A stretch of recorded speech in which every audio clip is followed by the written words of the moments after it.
A very special good morning, good afternoon, good evening to all of you. Today, on the second day of World Mental Health Week, we are happy to introduce our new unique guest speaker with us, Honorable Dr. Mintu Moni Sharma sir from Assam, India.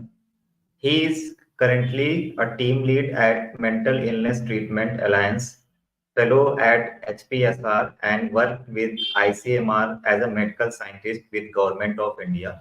So he has a vast experience in the service to humanity and the society and serving mental health field from last more than 2 decades.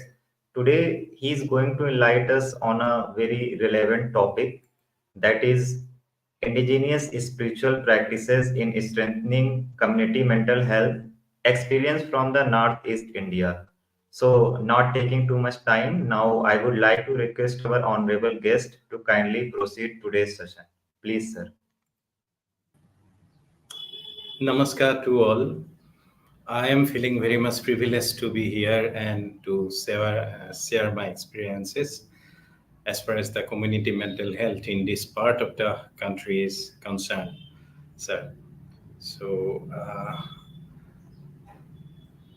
so I have a little bit of the experience at the community level, though I am basically from medical background, but it has been quite an enriching experience being in the community mental health scenario for more than almost last 1 decade. And it will be a kind of very subjective briefing about the contextual factors regarding a program which evolved in the community mental health scenario in northeastern part of the country. And just for those who needs a little bit introduction about the Northeast India, so I just like to say that Northeast, it's as per the geographical location of the country, it is in the northeastern part of India. It is consisting of 8 states now, and out of these 7 states are popularly known as Seven Sisters, and we have a brother which is the state of Sikkim. So the contextualization will be basically from this part of the country. And when I mean the indigenous spiritual practices, I try to mean all these ritualistic and non-ritualistic spiritual practices which are used in the process of healing. As you must be knowing, in our indigenous this healing practices, we don't think mental health as a kind of separate entity, but both the physical, mental health as a health. It's together. It is treated together. The approach of healing is usually treat these both entities together. So I just want to reiterate this fact. It's maybe a kind of subjective briefing, but there are some interesting findings that I would like to share, which were prevalent with the traditional practices of the different tribes that and people from different ethnicities, different communities who are residing in this part of the country. Okay.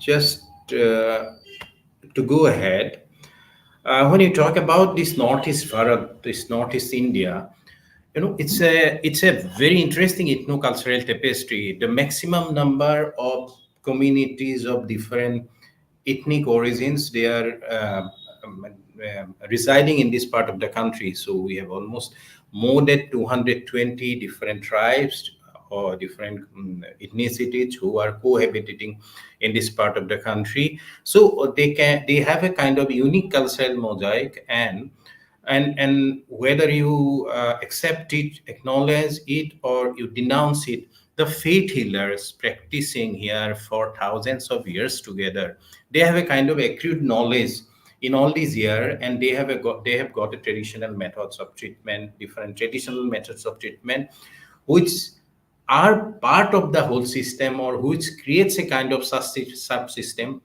within that system.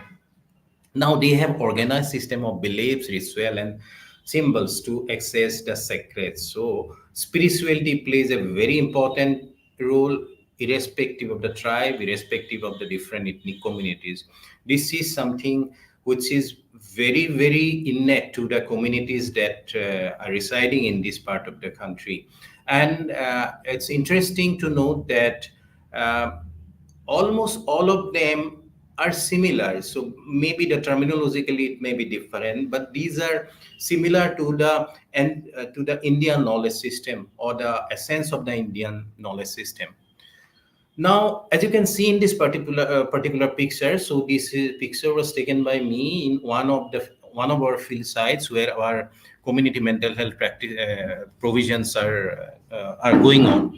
So it's a kind of invasive procedure. So what I'm trying to say is that so there are different invasive as well as non-invasive procedures which are being practiced by these traditional healers, by these spiritual healers.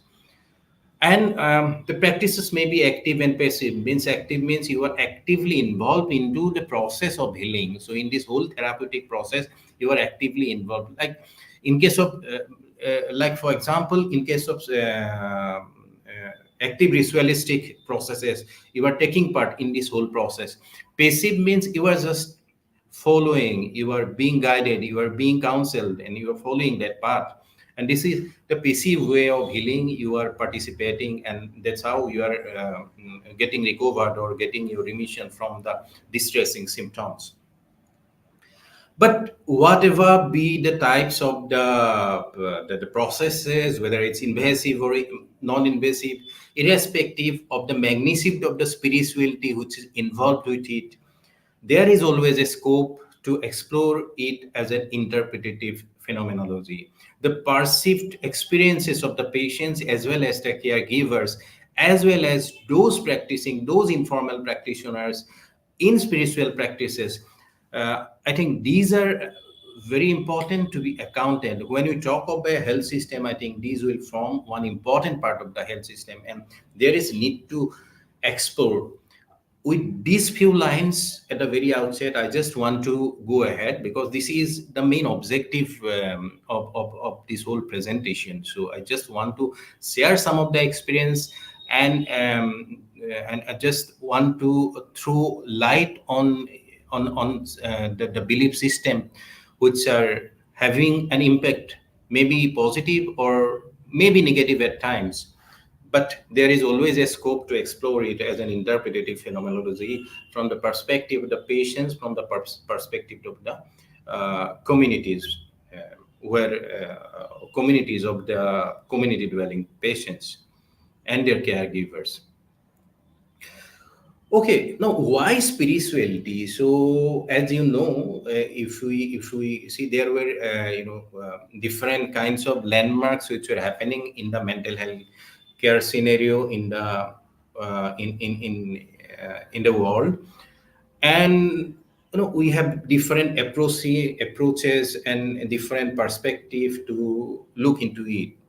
So we talked about the neurotransmitters, the level of the neurotransmitters, the reuptake or uptake of the neurotransmitter, the excess or the diminishing of the neurotransmitter.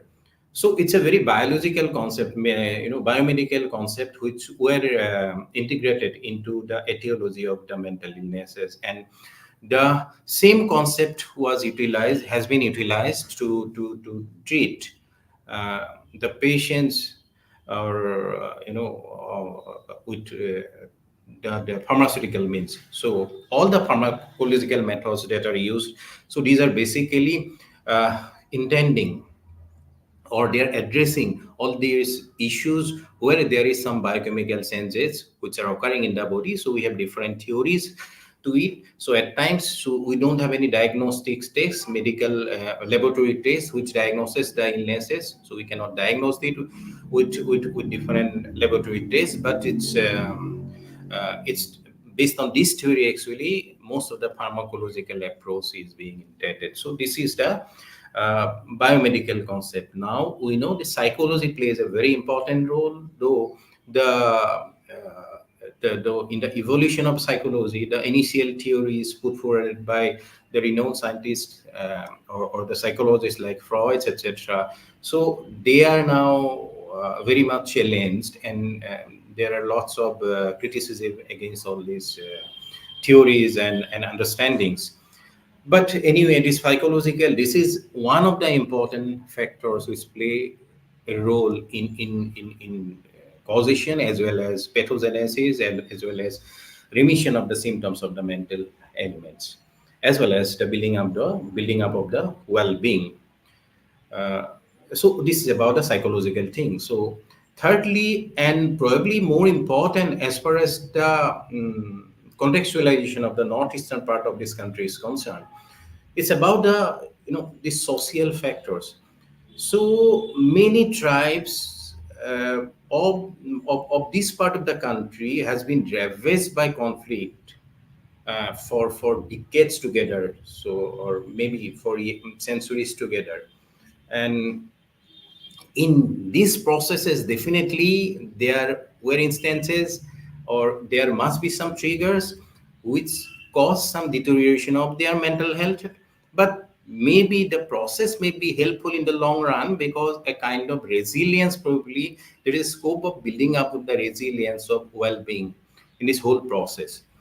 Now, these all these socio-political situations, the different conflicts, man-made conflicts, as well as now the natural conflicts, all these things played a very important role, and these are very important, especially when we talk about the mental health of the communities. Now, so this particular model I have taken, I acknowledge that it has been taken from this FT Rana's model of extended biopsycho social model, where the psychology of religion and sociology of religion and overall spirituality is playing a very important role. So all this recent understanding of addressing mental health as well as mental health care integrates spirituality, which is something very much inherent to the tribes in question that I am going to discuss about. So this is basically the rationale why I have taken up the spirituality as one of the factors to be highlighted in my briefing. Though it's basically in system perspective, I'll just try to show how do we extrapolate the findings that we have in the field in the actual system level or in the actual policy and system level. But one thing for sure, that spirituality plays a very important role when we talk about the mental health care scenario of the communities of these individuals. Okay, now that beliefs in the indigenous health system, now despite or irrespective of the religious beliefs, I see that this is something very innate to the communities. It is very innate to the individuals who are residing in the communities, and irrespective of the level of their distress or level of stress that they encounter in their day-to-day life. Now, if we see philosophically, religion, spirituality, health, medicine, they have common roots, they have kind of common underpinning in their conceptual framework. So this is very interesting to note. So later on, they have diverse into different fields, different schools of thought. But if we see the underpinning that they had, so it's they have common roots in their conceptual framework. Now, this is in fact regarded as the imbalance of relationship before, right? We talked about the Panchatattva. So in most of this now, for example, in Arunachal, these tribes, the Nisi tribes, they believe that it's because this is because of the imbalance of the relationship. Those five tattvas, these are interfered with, and this causes the ailments. This is something which, as I have already mentioned, this aligns with the beliefs that we have in our indigenous in Indian knowledge system also. Now, the causes, the pathogenesis, and the treatment, the therapeutics in modern medicines are not constant in their scientificity. So I'll just explain a little bit in my next slides. So we talk about the medical, when we talk about medicine, our common assumption is that it's basically a science. But probably it's not solely a science, but it's both science as well as the arts. So art of dispensing medicine, arts of dispensing your therapy, that is also, this is one of the probably most important factor. And throughout the years, if we just delve into the medical humanities and we see the history of the medicine, so we see that this is something which kept on changing. So this was not a constant kind of thing. There is no concept of absolute truth as far as the medical science is concerned. So what we believe maybe 30 years back, there are so many things which have changed by now. So as I have said, in 60s and 70s, there was revolution by these antipsychotic drugs. And now we are talking that, and before that, maybe 50, 60 years, we were talking about big asylums or the mental hospitals. But now again, all the research evidences says that it's better to treat the patients in their within their families, within their communities, because all these contextual factors matters which surrounds them in etiology as well as the pathogenesis of the ailments. If you see from the very early miasmatic theory to the integrative medicine, so miasmatic theory means it's that concept that it's probably due to some kind of bad air or bad smell, or when something is rotten, the vapors, vapors, so they are the causes of the diseases. So this was the original concept when we you know when we just see the history of the medical science. So it was the first theory probably which somehow explained the causality or the etiology of the of different ailments. Now we have a whole circle now. So we are talking about it. We have come very far from that initial this thing theory. Now we talk about integrative medicine. Some things we integrate everything. So uh, it's a very long way, and it has come a full circle actually. So but we'll talk about the Indian knowledge system because it had a kind of understanding from the very ancient times which are probably aligning with the present uh, philosophy of the dispensation of medical science. So it's coming in full circle, in fact.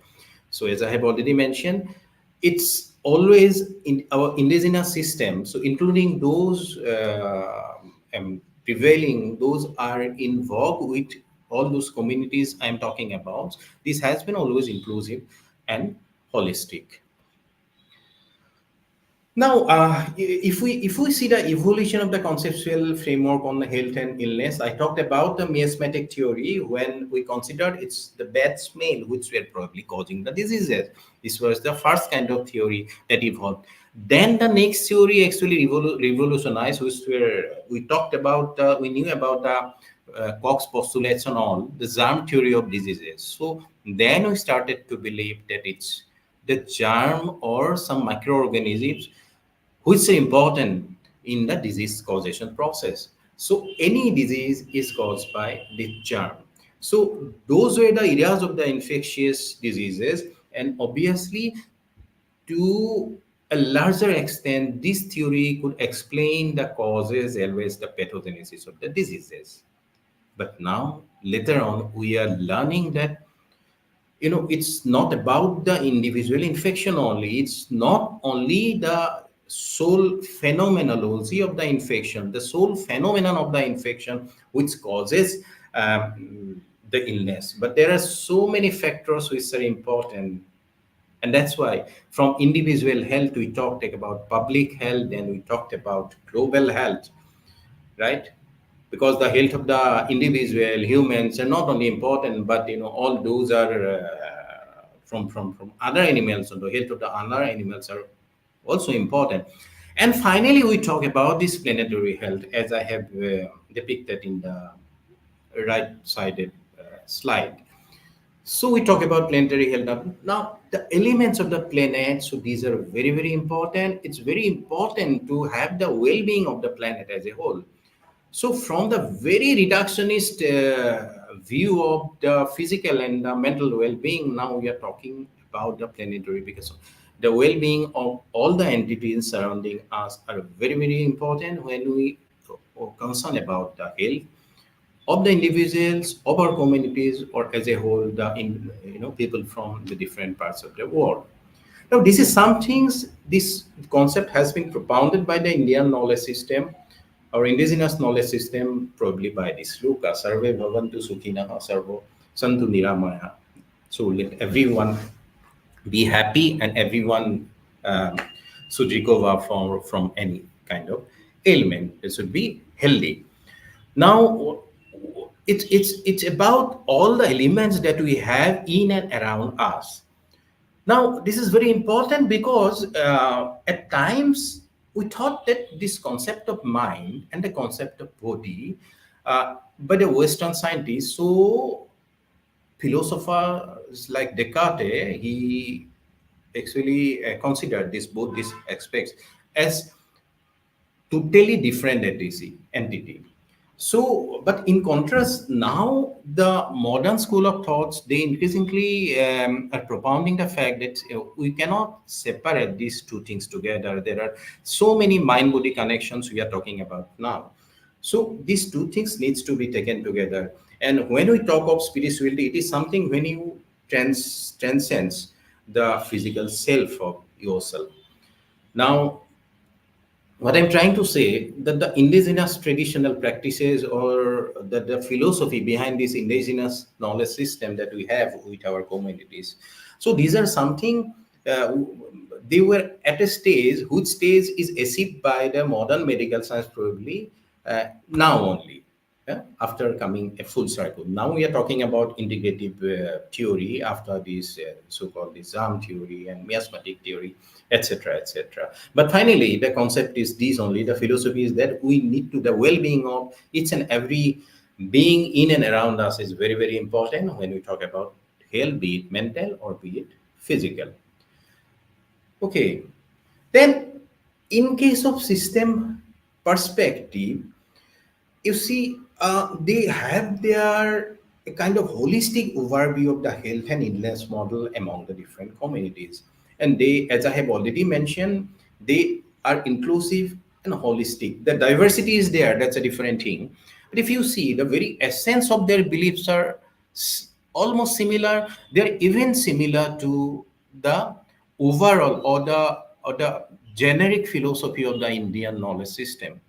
The goals include their quality of life. It's not about the remission of the symptom, but it's about the quality of life, how they are reintegrated into the community, about the community living, and suitable care which is affordable, accessible, and committed. Now, if we, as per WHO, if we talk about the systems building blocks, so we can say that in their communities, from leadership to financing to health workers, so they have the resources within themselves actually, which might finally lead to the goals of the improved health and responsiveness and even financial protection, right? And also the improved efficiency. So a kind of system has been organically developed.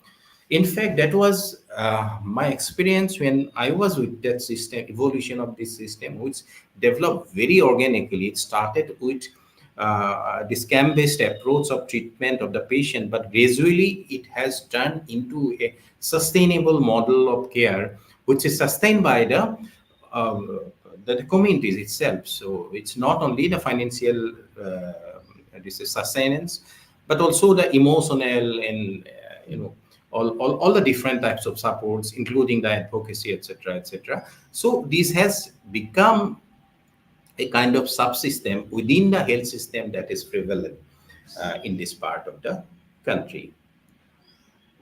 Now, spirituality can be a very important coping strategy, a very positive coping skill, as I have mentioned. So, because as you know, most of the population, so you will have to accept this that most of the population are religious, and they are spirit and individuals. Any human being is innately spiritual, irrespective of his existence of his religious belief or irrespective of the type of beliefs that he or she has. Now, in the recent years, in fact, in the last 10 or 20 years, there has been repeat deinstitutionalization of mental health care. This has been as per the evidence actually. Now, as I have already mentioned, now recent evidences say that they need to be taken care of. It's better if they are taken care of within their families or within their communities. It is a very important aspect. It's a very scientific way of treating the patient or handling the patient. Now, when we talk about treating the patient within the community, this whole concept of the community is very, very important. The strengths of the community, the belief systems of the community, all these contextual factors are very, very important, which needs to be taken care of. We need to just throw some light on this. I'll be doing in my in some of the subsequent slides.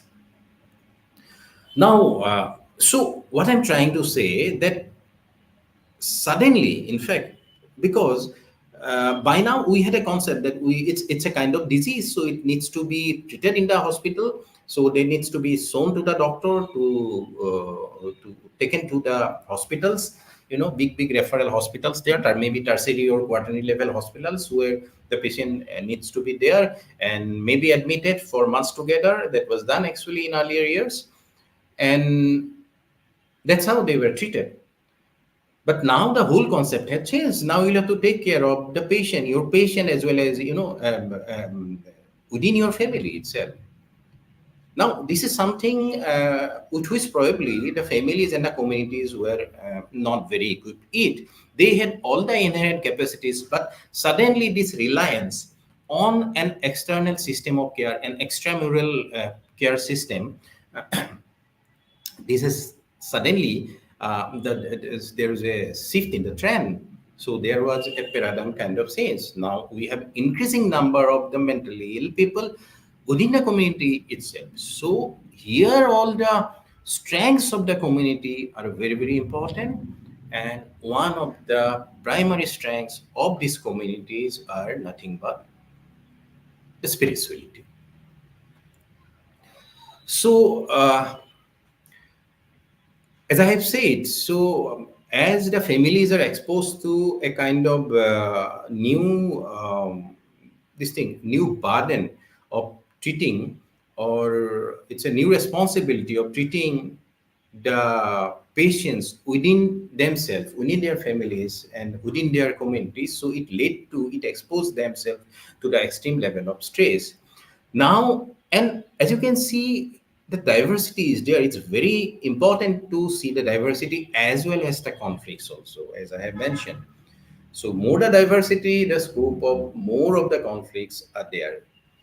And it also triggered a kind of stress. It also triggered the stress to be transformed into distress.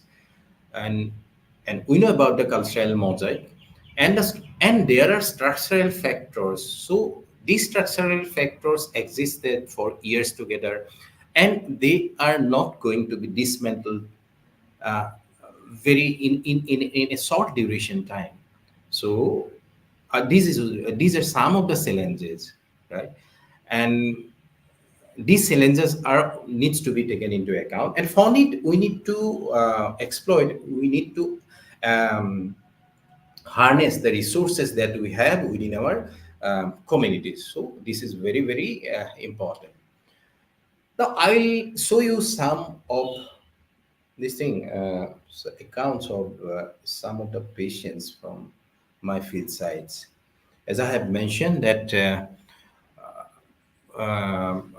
the community now they are taking the responsibility of care of those patients, especially in programs like ours, which is a community-based, purely community-based program. So where we always encourage. But what happens to the community or the families? There, if you see this photo, and there are lots of misunderstanding, or there are so many painful things also which appear. So this photo is of an individual, of a mentally ill patient who has been imprisoned in this wooden, as you can see, wooden cage there.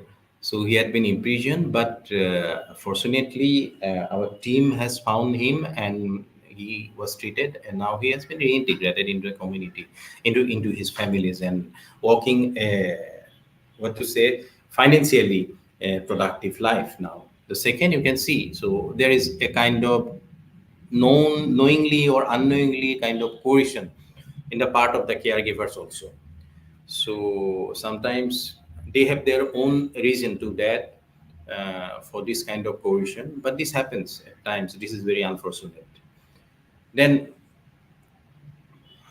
you see there are so many practices going on in this in all those communities. For example, this is a typical this is the largest community of the state of the Assam. Is from Boro tribe, and here she was said to be possessed by some spirit, and there were so many spiritual practices that were going on, you know, and but she was not recovered. It was finally the spiritual practices had to be continued, and she had been treated with some antipsychotics. So it's not like that you can just denounce one system of care. So we have a kind of liaising with the traditional healers as well as the faith healers. Now they also know their limit, and for ailments like severe mental disorders like schizophrenia, etc., so they usually advise that patients to go to the doctor, because apart from the common mental disorders, so it's very difficult. For severe mental disorders, probably you need the help of the antipsychotic medications. The same is the case for the epilepsies also, because in our community mental health program, so epilepsy patients are also treated at the community level only. And I'm happy to say that the remission rate of the epilepsy is much higher than the expected norm, expected prevalence of the community there.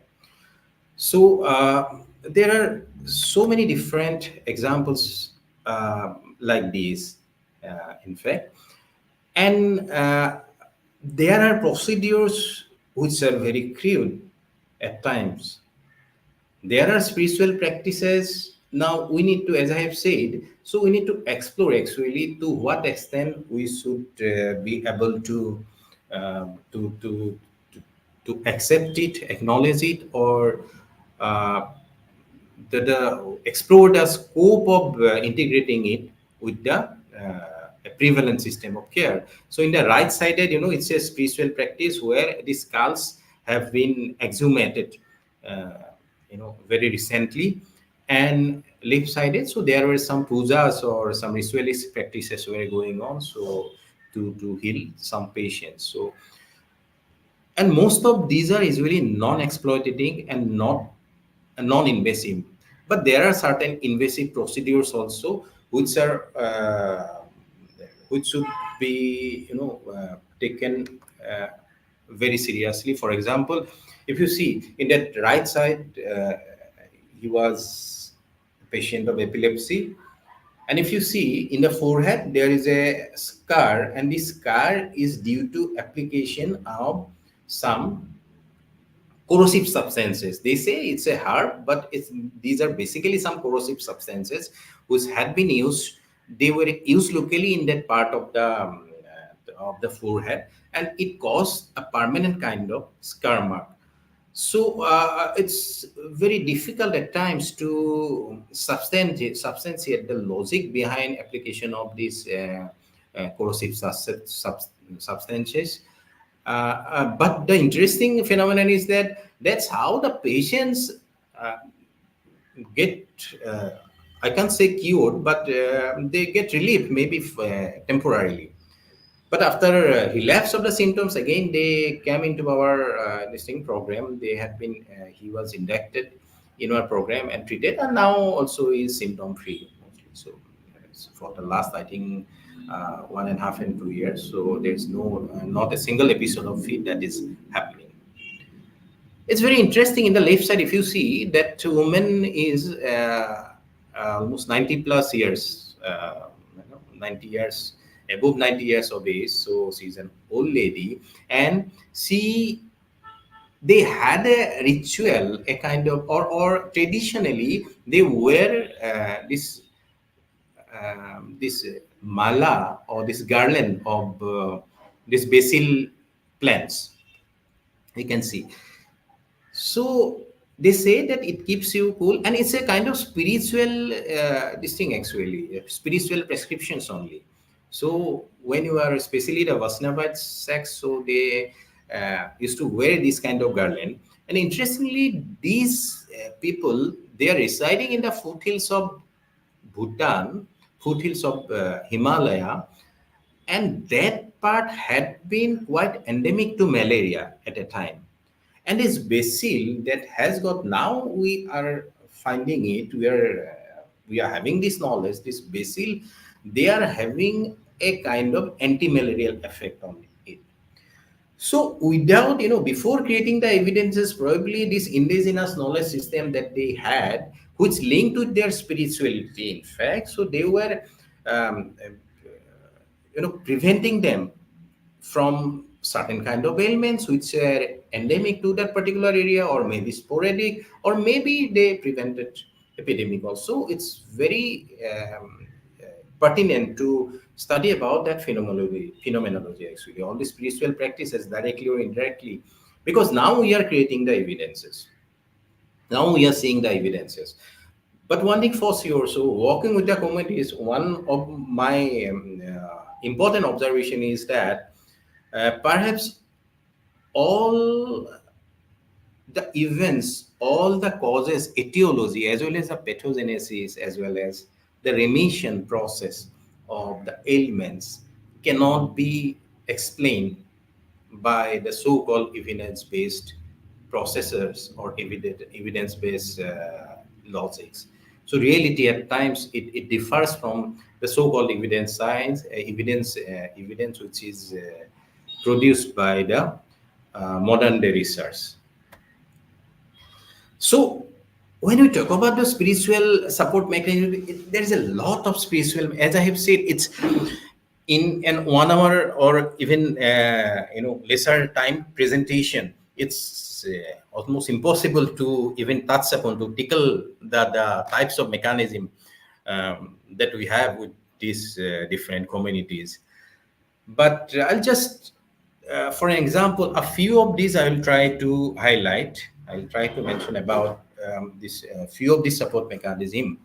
So if you see the center part of the northeastern states, that is in Assam, the earlier name of Assam was Pragjotispur. Now, the term Jyotish means astrology. So it's the part where there were lots of studies regarding the astrology as well as astronomy, and there were some spiritual uh, connotations or spiritual connections with the practices that they had. Because there is a temple of nine planet in some part of Assam. So astrology, let us not go into the scientificity of the astrology in present day context also. But when we talk about the support mechanism or the coping mechanism, so astrology perhaps played a very important role, and they has got the potential to play a very important and pragmatic role in the process of what to say as a support mechanism, as a kind of supportive psychotherapy, or because many of the techniques finally they aligns with the logics or the concepts that we have in the, even in the modern day non-pharmacological interventions.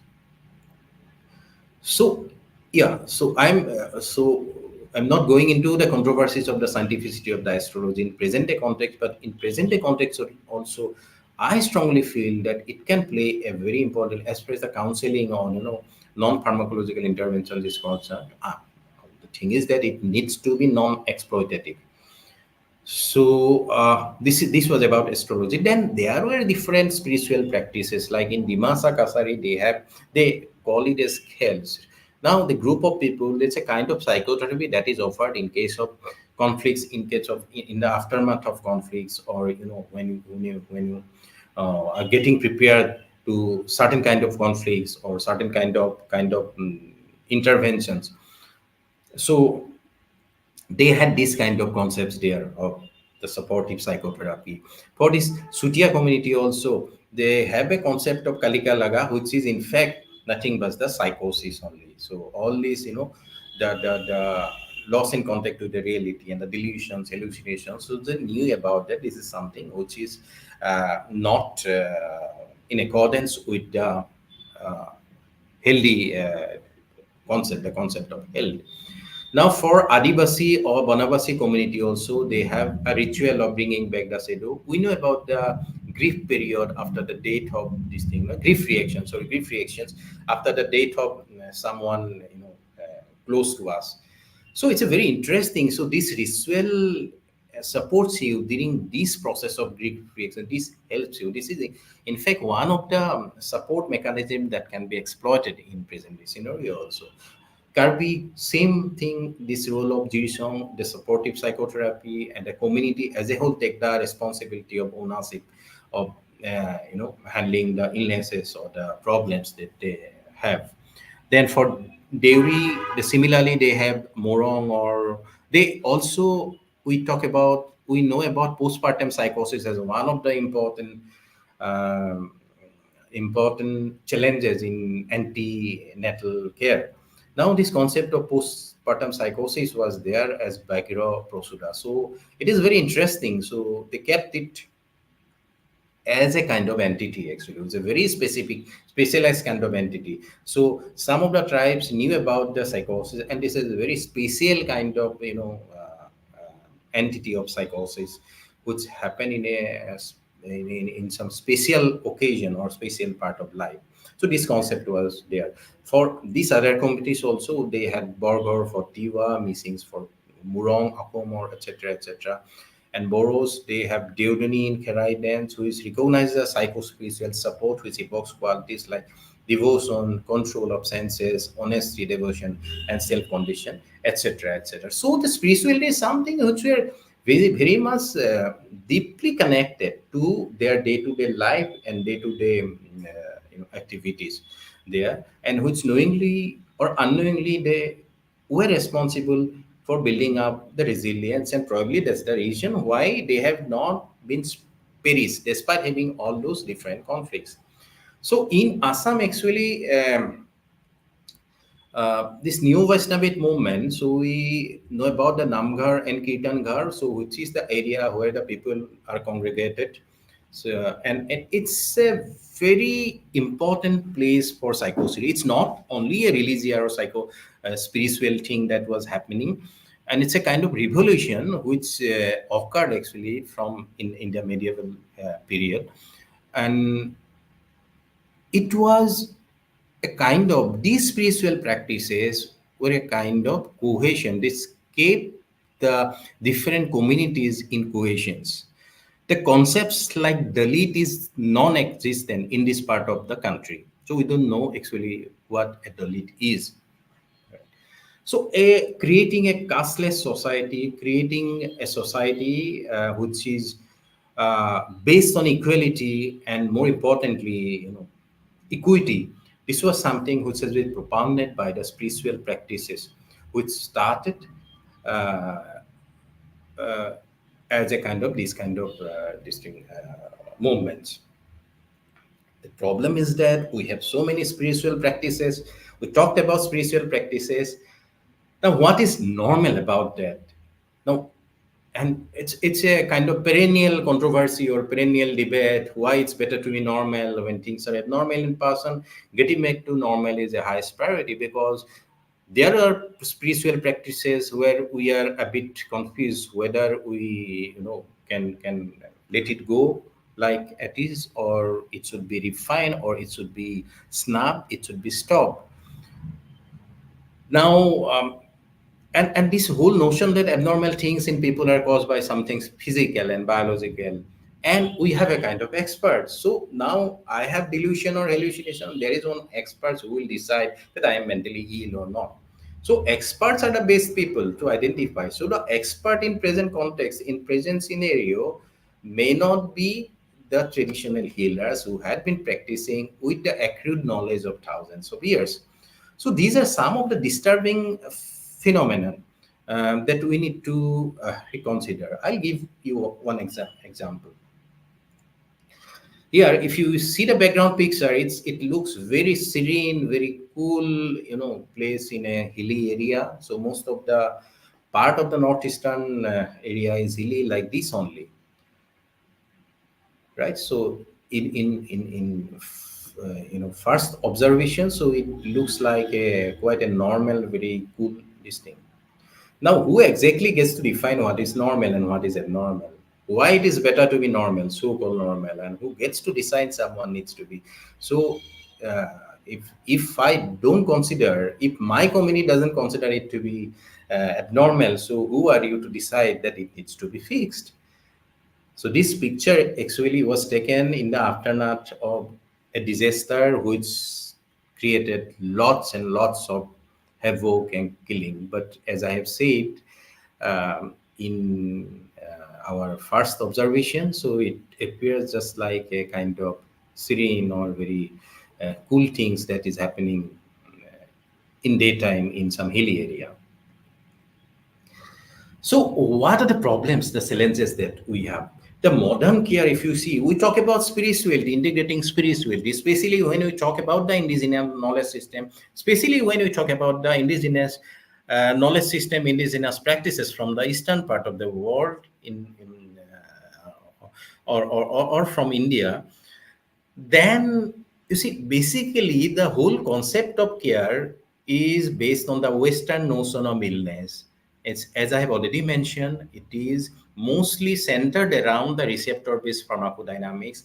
It's basically, we are talking about facility-based treatment. We have diseases, so the patient needs to go to the hospital. This concept is still involved with the patients as well as the carer of the communities.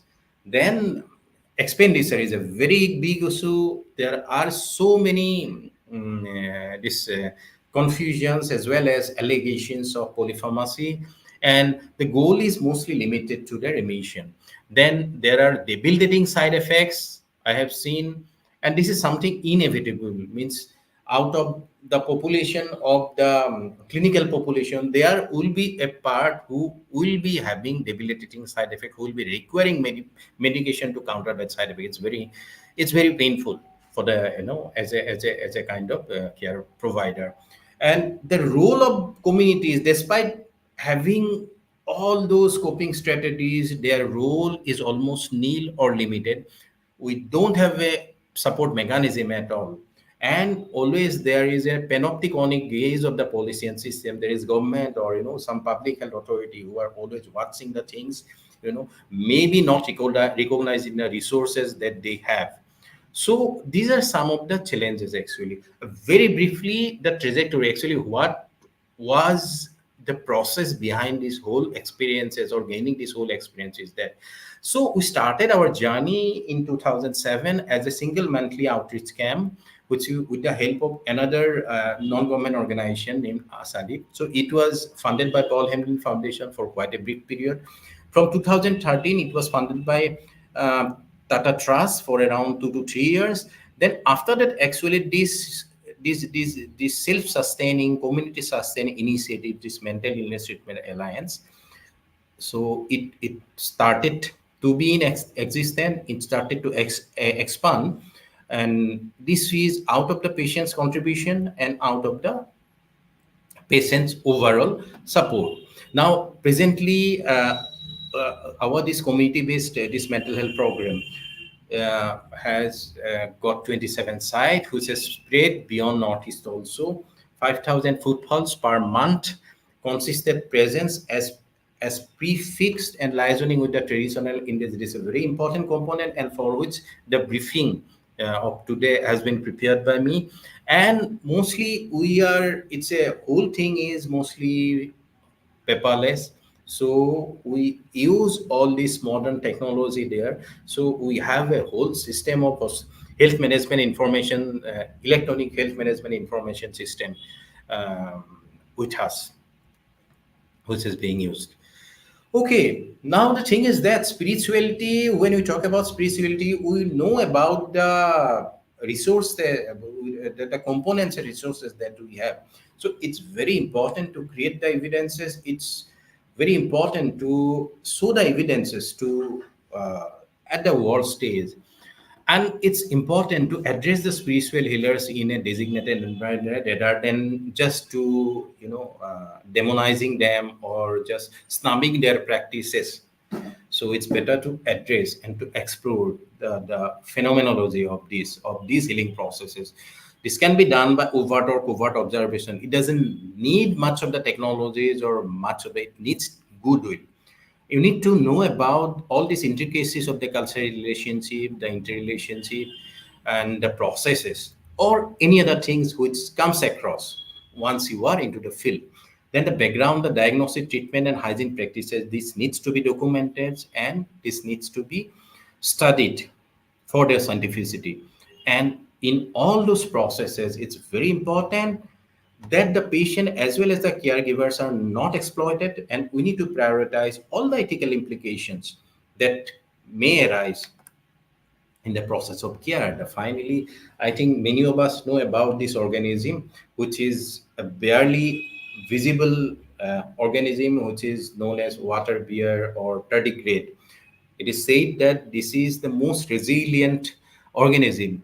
They survive. They did withstand almost five or I think four or five processes of the events of extinction, and they are still surviving after they following their appearance in almost half a billion years ago in this earth. So they are highly resistant. They can withstand, you know, very high temperature, adverse situations.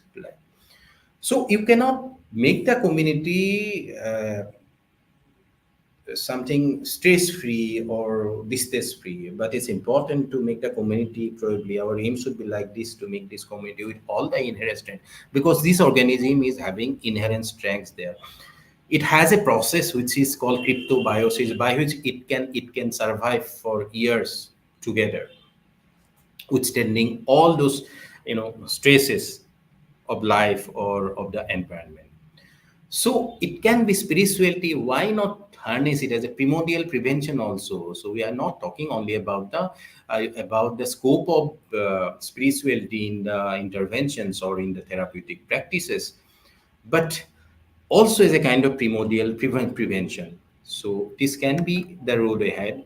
And as I have said, all these things in the road ahead, the points that I have mentioned, that addressing spiritual healers, designated environment, overt observation, prioritizing each of the ethical implications, we need to take all these things into consideration. Yeah, so that's all as of now from my side. Hope these had tickled some of your this interest that probably you are having within you. So thank you all for this patient watching.